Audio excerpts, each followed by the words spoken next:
আসসালামু আলাইকুম। আমি কিবরিয়া আলম শাফি। আজকে নিউটনের মেকানিক্স এবং ওয়ার্ক পাওয়ার এনার্জি এই দুটো অধ্যায়ের একটা কমন টপিক আনত তল, এই টপিকটা নিয়ে আলোচনা করব।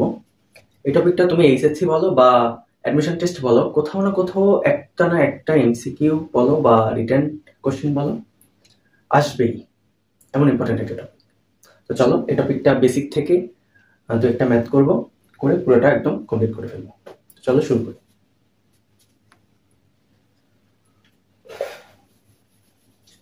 মূলত আনত তল বলতে আমরা এই ধরনের একটা তলকে বুঝিয়ে থাকি এবং তলটার ভূমির সাথে কত ডিগ্রি কোণ করে আছে সেটা দেওয়া থাকে, সেটা হলো থিটা। এখন আনত তল থেকে কয়েক ধরনের কোশ্চেন হয়ে থাকে। প্রথমত তোমাকে বলবে যে উপর থেকে একটা গাড়ি নামতেছে, গাড়ির নির্দিষ্ট একটা সময় পর বেগ কত, বা এখানে এসে গাড়িটার বেগ কত।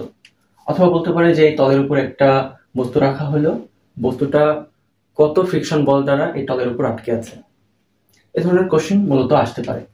তো চলো আনত তলটিকে আমরা একটু এক্সপ্লোর করি। কিভাবে? মনে করো আনত তলের উপর প্রথমত একটা বস্তু আছে।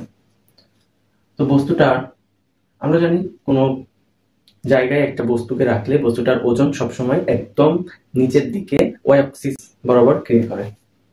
তো ওয়াই অ্যাক্সিস বরাবর বস্তুটার ওজন এমজি, বস্তুটার ভর মনে করো এম, তাহলে ওয়াই অ্যাক্সিস বরাবর বস্তুটার ওজন এমজি।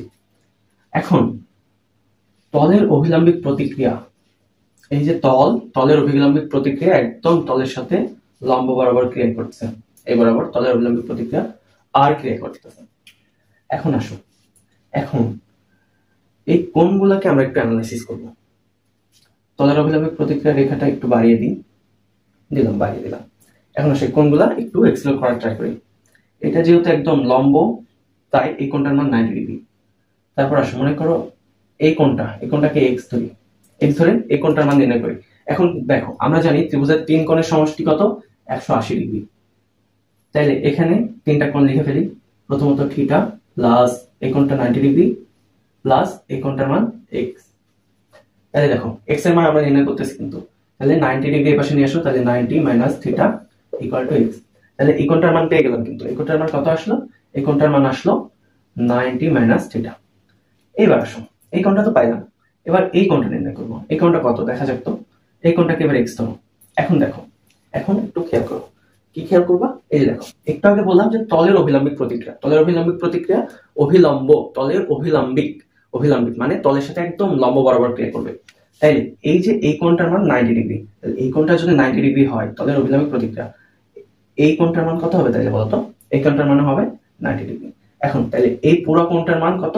90 ডিগ্রি। তাহলে দেখো 90 ডিগ্রি ইকুয়াল টু এই পুরো কোণটা, মানে এই কোণটা প্লাস এই কোণটা, তাহলে 90 মাইনাস থিটা প্লাস এক্স। তাহলে 90 আউট হয়ে গেল। তাহলে এক্স এর মান কত পেলাম? এক্স এর মান পাইলাম থিটা। তাহলে এই যে এই কোণটা, এই কোণটার মানও দাঁড়াচ্ছে কত? থিটা। এটুকু বোঝা গেল? এখন আসো, এই যে বস্তুটার ভর এমজি নিচের দিকে ক্রিয়া করতেছে, এই ভরটাকে আমরা একটু উপাংশে বিভাজিত করে দিব। কারণ এইভাবে ভর থাকলে তো আমরা কোনো কাজেই লাগাইতে পারতেছি না। তো এই ভরটাকে জাস্ট উপাংশে বিভাজিত করে দিব। তাইলে এই ভরটা এই বরাবর একটা উপাংশ পাওয়া যাবে, যেটা হবে এমজি কস থিটা। ওকে, আবার দেখো, তাহলে এই বরাবর উপাংশ যদি এমজি কস থিটা হয়, তাহলে এই বরাবর উপাংশ কত পাওয়া যাবে? MG sine theta, sine theta. Okay, MG sine theta পেলাম। এখন দেখো, বস্তুটাকে এমজি সাইন থিটা বলটা নিচের দিকে টানতেছে, এমজি সাইন থিটা বলটা নিচের দিকে টানতেছে। আর এই যে বস্তুটার এমজি কস থিটা, এই যে বলটা, এই বলটা বস্তুটার অভিলম্বিক প্রতিক্রিয়া দ্বারা একদম নাকচ হয়ে যাচ্ছে, অর্থাৎ আর সমান সমান এমজি কস থিটা। এখন দেখো, এই তলটা যদি একদম ঘর্ষণবিহীন একটা তল হয়, তাহলে এই বস্তুটা কোন বল দ্বারা নিচের দিকে পড়তেছে? এমজি সাইন থিটা, এই বল দ্বারা বস্তুটা নিচের দিকে পড়তেছে। এখন দেখো, যদি বস্তুটাকে এই জায়গাতে আমি স্থির রাখতে চাই, এই জায়গাতে স্থির রাখতে চাই, তাইলে এমজি সাইন থিটার পরিবর্তে একটা ফ্রিকশন বল আমাকে প্রয়োগ করতে হবে। হ্যাঁ, তাইলে বস্তুটাকে এখানে স্থির রাখতে পারবো। এক্ষেত্রে তাইলে ফ্রিকশন বল ইকুয়াল টু কত হচ্ছে? ফ্রিকশন বল ইকুয়াল টু হচ্ছে এমজি সাইন থিটা। এটুকু বুঝতে পারলাম? এখন দেখো, তাইলে ফ্রিকশন বল যদি mg sin থিটার সমান হয় তাইলে বস্তুটাকে এখানে স্থির রাখা যাবে। এখন mg sin থিটা যদি ফ্রিকশন বলের থেকে বড় হয়ে যায় তাইলে বস্তুটা নিচের দিকে পড়ে যাবে। এখন কি করলে mg sin থিটাটা ফ্রিকশন বলের সমান হবে? এখন এইটুকু আমরা একটু দেখি। দেখো, ভর কিন্তু কনস্ট্যান্ট, আবার বস্তুটা যে অভিকর্ষ ত্বরণ সেটাও কনস্ট্যান্ট, তাইলে আমাকে চেঞ্জ করতে হবে কি? sin থিটা, এইটুকু চেঞ্জ করতে হবে। এখন দেখো, এই যে থিটা, এই থিটার মান পরিবর্তন করলে কিন্তু sin থিটার মানটা পরিবর্তন হবে। এখন থিটার মান যদি আমরা স্মল নিই, মানে ছোট একটা মান নিই, তাহলে sin থিটার মান হবে স্মল, sin থিটার মান হবে কত? স্মল। আবার দেখো, f সমান সমান আমরা কিন্তু কি জানি? মিউ ইনটু r সমান সমান মিউ ইনটু r সমান সমান কি লিখলাম? mg cos theta, mg cos theta. তাইলে এখানে যদি sin থিটার মান স্মল হয় তাইলে cos থিটার মানটা কি হবে? cos থিটার মান হবে লার্জ। ঠিক আছে, উদাহরণস্বরূপ বলা যায় যদি sin থিটার মান স্মল নিয়ে যদি 0 নিই, sin থিটার মান যদি 0 নিই তাইলে এর মান কত হবে? 0। আবার cos থিটার মান স্মল যদি 0 নিই তাইলে এর মানটা হবে 1। এটুকু বুঝলাম? এখন দেখো, এখন mg sin থিটার মানটা কি করে বাড়াবো আর মিউ mg cos থিটার মানটা কি করে কমাবো? এখন এই তলটাকে যদি আমি আর একটু এইভাবে আনত করে দিই, মানে থিটার মানটা যদি আর একটু বাড়িয়ে দিই তাইলে mg sin থিটার মানটা বেশি হয়ে গেল, পাশাপাশি মিউ mg cos থিটার মানটা কম হয়ে গেল। তখন এই যে ব্লকটা এখানে আছে এই ব্লকটা আস্তে আস্তে নিচের দিকে নেমে চলে আসবে। এটুকু ক্লিয়ার? ক্লিয়ার? ওকে, এইটুকু বুঝলেই আনত তল সম্পর্কিত যাবতীয় সব ম্যাথ করা যাবে। চলো এবার আমরা একটা ম্যাথ দেখে ফেলি।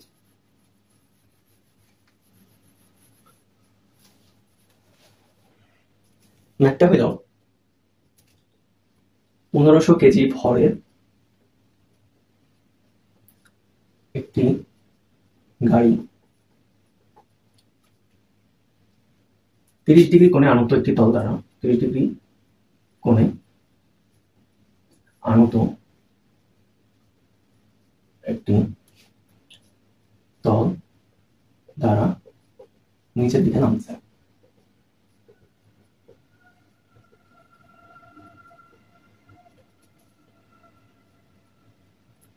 এখন নামার সময় বেগ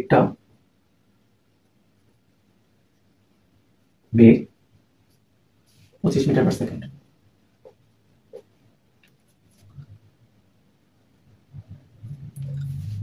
গাড়ির চালক ব্রেক করায় গাড়িটি 50 মিটার দূরত্ব অতিক্রম করে থেমে গেল।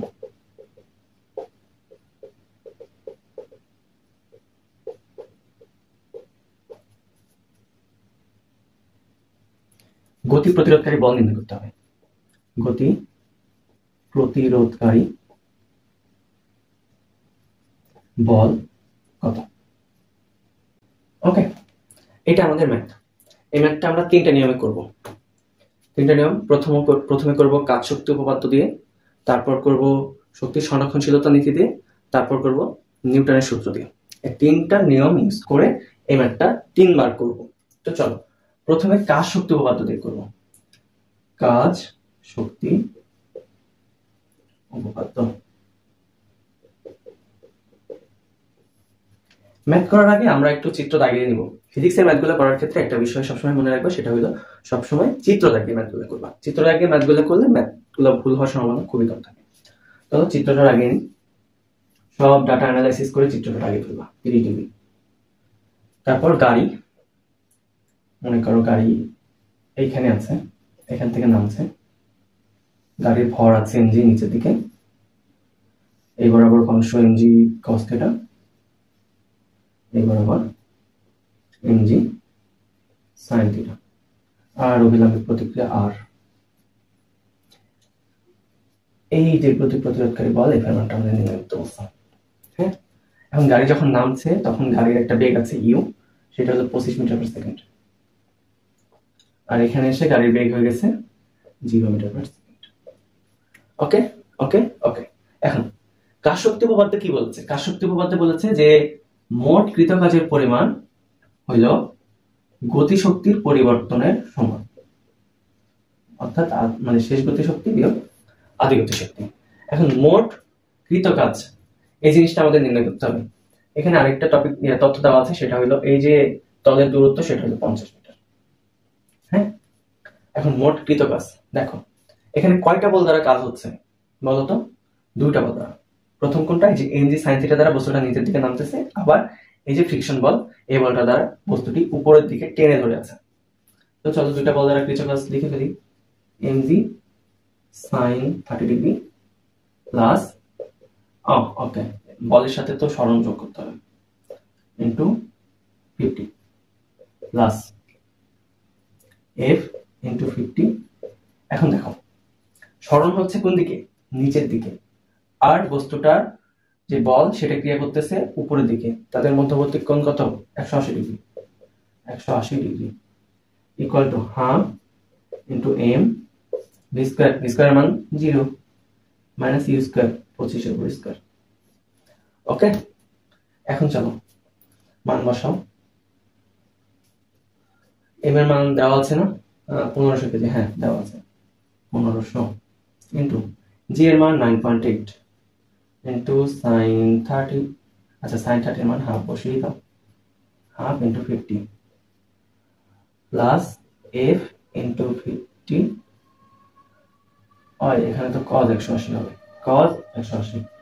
তাহলে এখানে একবার মাইনাস বসিয়ে দাও, equal to minus half into 1500 into 25 এর উপর স্কয়ার। ওকে, মাইনাস কেন আসলো? কারণ 0 কে গুণ দিলে 0 হয়, আর এই যে মাইনাস সামনে আসলো ওটা দিয়ে গুণ দিয়ে দিল। এবার সরাসরি ক্যালকুলেশন করে এফ এর মান বের করতে হবে।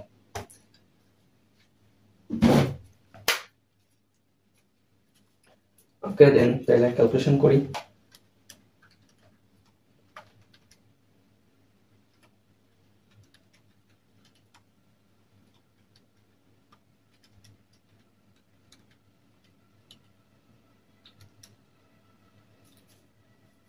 এখানে মানে একদম বের হয়ে গেছে 16725 নিউটন। ওকে, কাজ শক্তি উপপাদ্য দিয়ে ম্যাথটা হয়ে গেল, ডান। এখন চলো এবার শক্তির সংরক্ষণশীলতা দিয়ে ম্যাথটা করব। শক্তির সংরক্ষণশীলতা,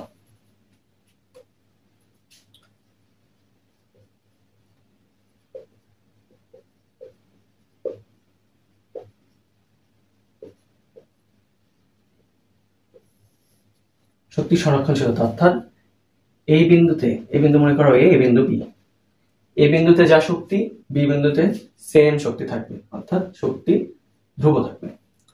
ইএ সমান সমান ইবি, অর্থাৎ এই বিন্দুতে শক্তি সমান সমান বি বিন্দুতে শক্তি। এখন আসো এ বিন্দু আর বি বিন্দুতে শক্তিটা অ্যানালাইসিস করি। তাহলে এই বিন্দুতে বস্তুটার বিভব শক্তি আছে, কারণ একটা নির্দিষ্ট উচ্চতায় আছে, এই উচ্চতা এইচ, এইচ এর মানটা নির্ণয় করে নি। চলো এইচ এর মান দেওয়া আছে, তাহলে সাইন থিটা সূত্র দিয়ে এইচ বের হবে, সাইন 30 সাগরে লবণ অতি এইচ বাই 50, অর্থাৎ এইচ এর মান 25 মিটার। ওকে, তো চলো এই বিন্দুতে বস্তুটার একটা বিভব শক্তি আছে, বিভব শক্তি mgh প্লাস এই বিন্দুতে বস্তুটার একটা বেগ আছে, যেহেতু বেগ আছে সেহেতু বস্তুটার একটা গতিশক্তি আছে, অর্থাৎ হাফ এম ভি স্কয়ার। তারপর দেখো ইবি, বি বিন্দুতে বস্তুটার কোনো উচ্চতা নাই, সো বিভব শক্তি 0, আবার বি বিন্দুতে বেগ যেহেতু 0 তাই গতিশক্তিটাও 0। এখন আসো দেখো এইখানে বস্তুটার একটা শক্তি ছিল, কিন্তু এখানে যেহেতু কোনো শক্তি নাই, তাহলে তো শক্তির সংরক্ষণশীলতা মানলো না। স্বভাবত তো এটাই মনে হতে পারে, তাই না, যে এখানে একটা শক্তি আছে কিন্তু এখানে যে কোনো শক্তি নাই, তাহলে শক্তির সংরক্ষণশীলতা কি করে মানলো? এই যে দেখো, এবার দেখো শক্তি থাকবে কি করে? এইখানে যে ঘর্ষণ একটা কাজ করে ফেলছে, ঘর্ষণ তো শক্তিগুলো খেয়ে ফেলছে, তাহলে ঘর্ষণ কি পরিমাণ শক্তি খাইলো ওটাকে এখানে বের দিলাম, এফ ইন্টু এস ঘর্ষণ বল, আর সরণ গুণ করে ঘর্ষণ বল দ্বারা কৃত কাজ পেয়ে গেল। এবার জাস্ট মান বসাও, এম এর মান 1500, 9.8, এস এর মান বের করলাম কত 25 প্লাস হাফ এম এর মান 1500 ইন্টু ভি স্কয়ার, অর্থাৎ এটা ইউ স্কয়ার হবে, আদিতে ইউ স্কয়ার, ইউ স্কয়ার মান 25 এর উপর স্কয়ার। এখন ইকুয়াল দিয়ে এইটাকে মাইনাস এফএস আছে এই পাশে নিয়ে গেলে কি হবে? Plus FS. তাহলে এখানে মুছে এখানে লিখে দাও, মাইনাস এফএস এই পাশে নিয়ে গেলে হবে প্লাস এফএস। তাহলে এফ এর মান বের করতে হবে, এস এর মান 50। দেখো ক্যালকুলেশন করে আবার সেম অ্যান্সারটাই আসবে। চলো করে চেক করি, 1500, 9.8, 25।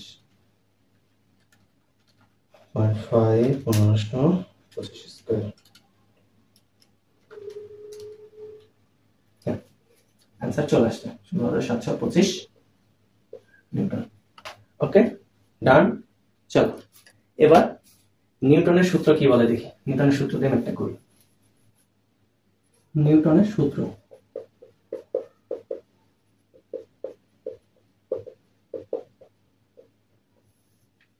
এবার এটা দিয়ে একটা করব, ঠিক আছে। নিউটনের সূত্র কি বলেছে, কোন একটা জায়গায় পরিমাণ বল আছে সেটার উপর প্রযুক্ত মোট বল অর্থাৎ summation F equal to M. এখন দেখো তো ভাইয়া এর উপর কয়টা বল ক্রিয়া করতেছে। মূলত এর উপরে দেখো এখানে এমজি যখন আমি অংশে বিভাজিত করে ফেলেছি তখন এই এমজিটা ন্যায় হয়ে গেছে একদম। আবার এর উপর কয়টা বল ক্রিয়া করলো তাইলে, মূলত 4টা বল আছে, তার মধ্যে এই 8টা এমজি কস্টিটাকে একদম নাকচ করে দিয়েছে, তাই ওটাকে আমরা ধরবো না। তাইলে দেখো এখানে মূলত কয়টা বল কাজ করলো, এমজি সাইন থিটা আর এফ। যেহেতু বস্তুটাকে এখানে স্থির ধরে আমরা ম্যাথটা করতেছি, তাহলে স্থির তখনই হবে যখন এফটা এমজি সাইন থিটার তুলনায় বড় হবে, অর্থাৎ এফ। এখন দেখো মাইনাস এমজি সাইন থিটা, এখানে মাইনাস কেন নিলাম, কারণ এফটা আর মাইনাস সাইন মানে এমজি সাইন থিটাটা পরস্পরের বিপরীত দিকে ক্রিয়া করতেছে, তাই মাইনাস দিলাম। আর এম, এখন দেখো এ এখানে তো আমরা একটা ঝামেলা পড়ে গেলাম। কি ঝামেলা, এর মান তো আমরা জানি না, তাইলে এর মানটা বের করে নিতে হবে। এর মান কি করে বের করি দেখো, একটু খেয়াল করো। এটা জাস্ট গতিবিদ্যার একটা ম্যাথ, খুবই সহজ ম্যাথ। দেখো V square equal to U square, যেহেতু বন্ধন মাইনাস 2a/s, বন্ধনের জন্য মাইনাস একবারে দিয়ে দিলাম। ভি এর মানটা কত 0, তাহলে U square equal to 2s, U এর মান কত 25, 25 এর উপর স্কয়ার ইকুয়াল টু 2, এর মানটা বের করব, s এর মান 50, অতএব এর মান 6.25 মিটার পার সেকেন্ড স্কয়ার। ওকে, এর মানটা পেয়ে গেলাম। তো এবার মান বসাও, এ পাশে রাখো, বাকিগুলোর পাশে বার করে দাও। এম, আচ্ছা এম এর মান বসাও 1500 ইনটু এর মান 6.25, এটা এই পাশে মাইনাস আছে, এই পাশ থেকে এই পাশে আসলে প্লাস হয়ে যাবে, প্লাস এম এর মান 1500, এর মান জি এর মান 9.8 ইনটু সাইন 30 ডিগ্রি। সাইন কত 30 ডিগ্রি, 30 এর মান হাফ 1/2। দেখো ক্যালকুলেশন করে কত আছে,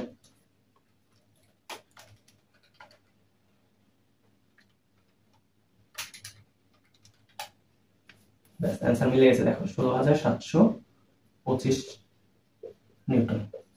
ওকে, দেখো একটা সিম্পল ম্যাথ 3 ভাবে একদম করে দিলাম। এই ম্যাথটা যদি বুঝে থাকো তাহলে হেলানো তল সম্পর্কে একটা প্রবলেমও আর তোমার কখনো বাদবে না, ঠিক আছে। তো আজকের ক্লাসটা এই পর্যন্তই রাখলাম। আর এ সম্পর্কিত যদি কোনো কোশ্চেন থাকে অবশ্যই কমেন্ট বক্সে আমাকে জানাবা, আমি পরে কোনো ভিডিওতে সেই প্রশ্নগুলোর অ্যান্সার দিয়ে দেবো ইনশাআল্লাহ। ঠিক আছে, আজকের ক্লাসটা এই পর্যন্তই। আসসালামু আলাইকুম।